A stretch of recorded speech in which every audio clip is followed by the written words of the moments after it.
HyperNet Current is the newest strike released with Lightfall and is this week's GM. On the surface, it might seem harrowing with its giant Tormentor, taking riffs on the deadly Sparrow section, but let's break it down so you'll all have an easy time. I'll divide this guide into different sections, going over basic and simple tips for this strike, loadouts for players that have limited options or every option, and a step-by-step walkthrough.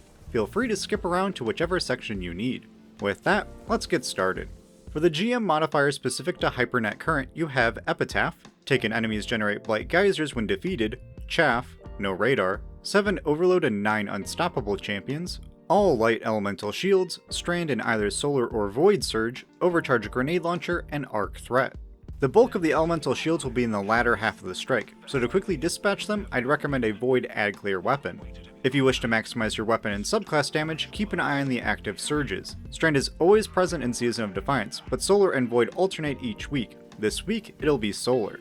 Great overcharge weapons would be special ammo grenade launchers for their ammo efficiency and utility, options like Witherhoard, Fighting Lion, and Pardon Our Dust. Just remember, great weapons and build synergy are more important, but free 25% extra damage is nothing to sneeze at. When you encounter a champion, usually it's a one-on-one fight, so feel free to split up champion responsibilities for better build crafting. And due to the ad clear nature of some of the fights, and allowing you to quickly shoot the boss's Axion darts, I'd recommend automatic overload weapons like Quicksilver or Hardlight over bows in this GM.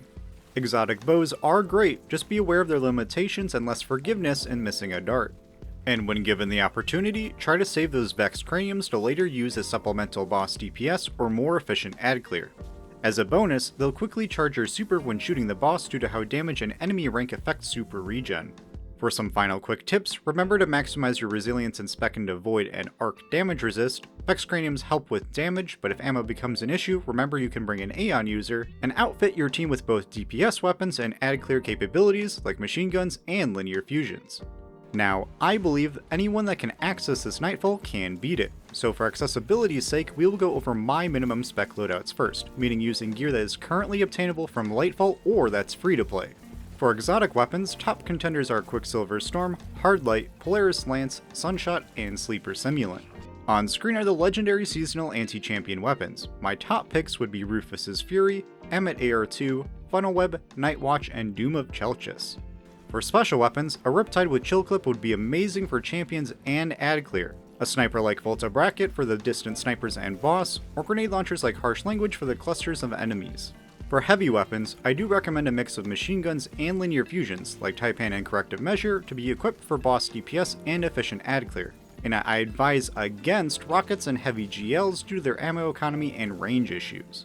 Going over some loadouts and builds, you're quite flexible here, just maybe advise against risky melee-focused options. Starting with Hunters, Orpheus Rig will do wonders here, pacifying the enemies, creating orbs, or doing boss damage, but don't overlook options like Graviton Forfeit, Frosties, Ahamkara's Spine, or Pseudarachnes depending on your build. For simplicity, try out Orpheus Rig with Deadfall Tether, Vortex or Suppressor Grenades, and weapons like Volta Bracket, Doom of Chelchis, and Deterministic Chaos. Turning to Titans, Abeyant Leap on Strand will do nicely if you like playing aggressive, otherwise simple and safe options like Armamentarium and Hellfire Heart are great. For flexibility, try this Strand build with either Exotic, Shackle Grenades, Quicksilver Storm, and your best linear fusion rifle.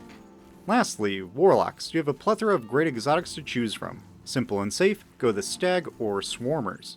Wanting to see meta explosions, then Starfire Protocol.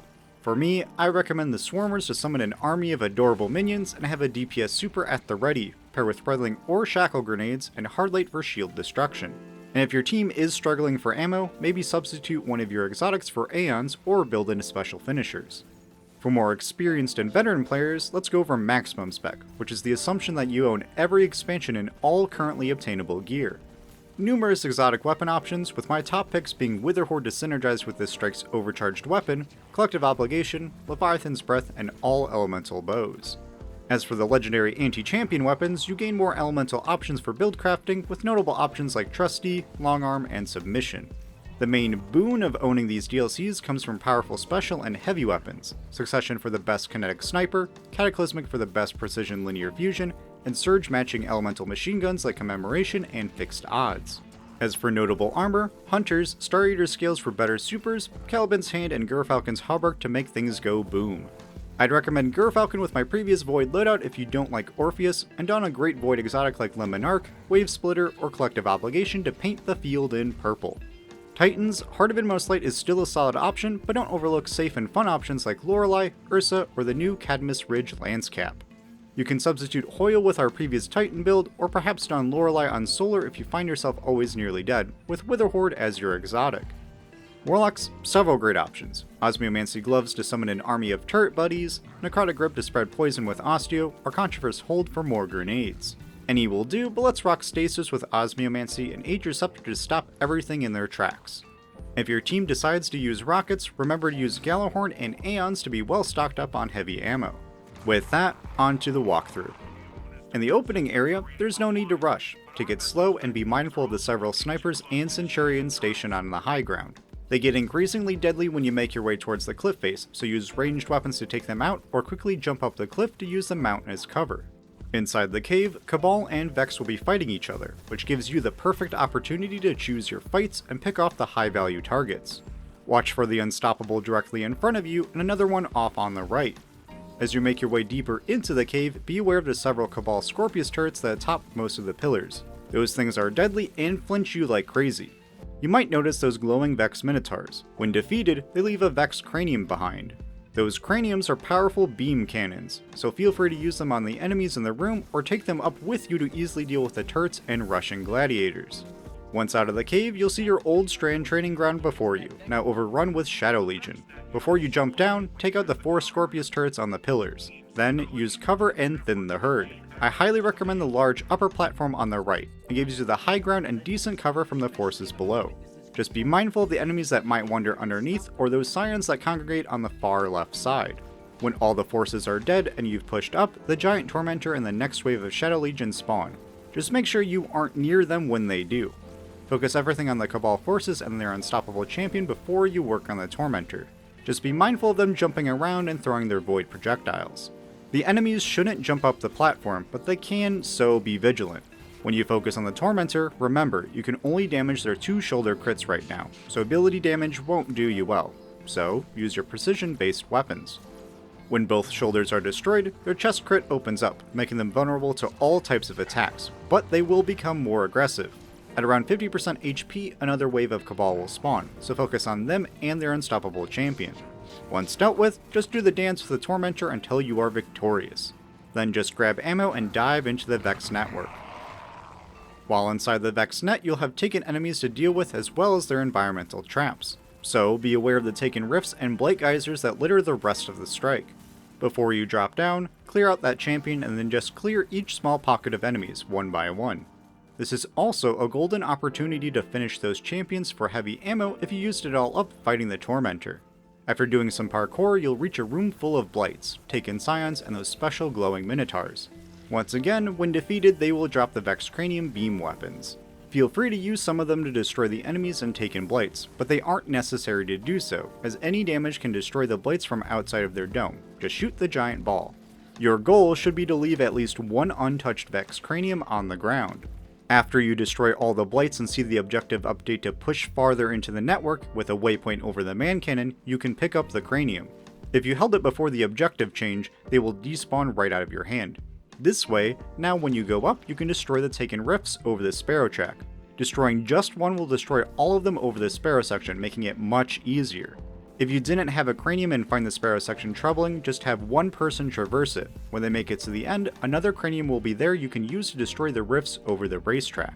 And if you have other issues avoiding the enemies, feel free to jump off your Sparrow and clear them out.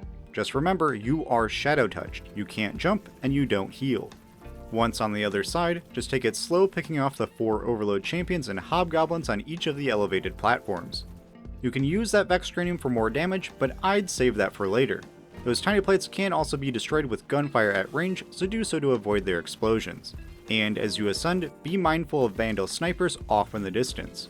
With your path clear, backcheck for that Vex Cranium. You can use that to destroy the Taken rifts at the topmost section to make traversal easier. On this upper platform will be the next joining allies point for the ghosts of your fallen teammates that failed to traverse the Sparrow section. Now just take care of the Taken Captain and Sniper Vandals, then push to the large circular room. In this open room, you are tasked to closing taken rifts that spawn around its exterior. To do so, you'll need to track down those glowing minotaurs for more Vex craniums. But don't be in a hurry. Stay near the entrance, use the pillars as cover, and take out the wave of taken thrall and acolytes that'll come at you from all sides. After that, destroy those minotaurs and find a position to snipe the 2 overload hobgoblins in the interior balconies. If you need some space to maneuver, feel free to use a cranium to destroy some rifts, just don't get to 50%. At that point, 3 taken ogres will spawn in the middle along with some thrall. Don't be fooled by their size and color of their health bar. Those ogres are actually elites and are very easy to kill, so save your supers and ammo for the final boss. Once the room is clear and rifts are closed, you can make your ascent to the boss. For extra damage and quick super energy, ideally you save some of the craniums to take up with you. As you exit the grab lift, the final boss Parthenios will spawn in the center of the arena. They are a taken Hydra, so they'll fire their cannons and blight bombs constantly at you along with Axion darts later on. Be aware, those blights are arc damage and on GM, they'll pretty much one-shot you, so always keep an eye on them. This fight will be divided into 3 phases, so quickly get in position when you land. I recommend close to the wall side of the arena. Phase 1, boss will spawn in vulnerable, so get some damage in if you're in a safe position. A few seconds later, a wave of taken spawn comprised of phalanxes, centurions, and an unstoppable. A well-placed tether or grenade can ensnare them on spawn, then destroy the ads so you can easily work on the champion. During all this, be mindful of the boss and their blights, so move around and use the pillars as cover. When it's just you and the boss, DPS. When at 2/3 HP, the next phase starts. Phase 2, boss goes immune. Blights will spawn everywhere, taken thralls spawn at the far ledge side of the arena, and an interior ring of platforms will spawn with Vex atop them. Secure your position and deal with enemies in front of you. The blights can wait unless you need to destroy them for a better spot. Prioritize the closest group of Vex so they stop shooting you, then turn to the encroaching thrall. Once they are dealt with, destroy the blights and remaining Vex. Like previously, Vex craniums are effective at destroying the blights and foes, but they are especially good for damaging the boss, so keep some for boss damage. When you're ready for the next part, destroy the last blight. Upon doing so, the interior platforms will despawn, the boss will be vulnerable and teleport to the wall, and near them will be a wave of goblins and an overload hobgoblin. I highly recommend quickly using weapons, abilities, and the craniums to get rid of the majority of the goblins before they start shielding one another. After that, work on the lone champion and then the boss. From this point onward, the boss will fire more aggressively and shoot out those seeking Axion darts, usually 4 at a time. Call them out to your teammates when you see them and destroy them. They don't take too much damage to do so. When at 1/3 HP remaining, the next phase starts. Phase 3, boss goes immune, teleports to the ledge side of the arena, and summons taken rifts and thrall by them. On the interior, those platforms with Vex will spawn. Like previously, just get in a safe position and work on the encroaching thrall. With them gone, you can safely destroy the Vex and get the necessary craniums to destroy the taken rifts. Like before, destroying all the rifts will spawn a new wave of ads, and the craniums are great for boss damage, so destroy some minotaurs, leave some Vex heads, get ready, destroy the final rift, and then deal with the new wave of scions and lone unstoppable champion that spawn near the boss. Tether, range supers, machine guns, and the craniums are great for taking out the scions before they multiply. Then just track down the unstoppable and DPS the boss until victory. Hopefully this makes the HyperNet seem less daunting. Most of the issues of the GM can be conquered with good positioning, awareness of your surroundings, and knowing the how and what of triggered actions. Just never turn your back on the Tormentor or the final boss. Those void scythes, blights, and darts will sneak up on you. If you have any questions, tips, or stories of your conquests, comment down below. If you liked today's guide, then a like and subscribe is always appreciated. If you want to meet other awesome guardians, then join the Sundog Gaming Discord. As always, I am your Commander Pika. Be kind, have fun, and I'll see you on the battlefield.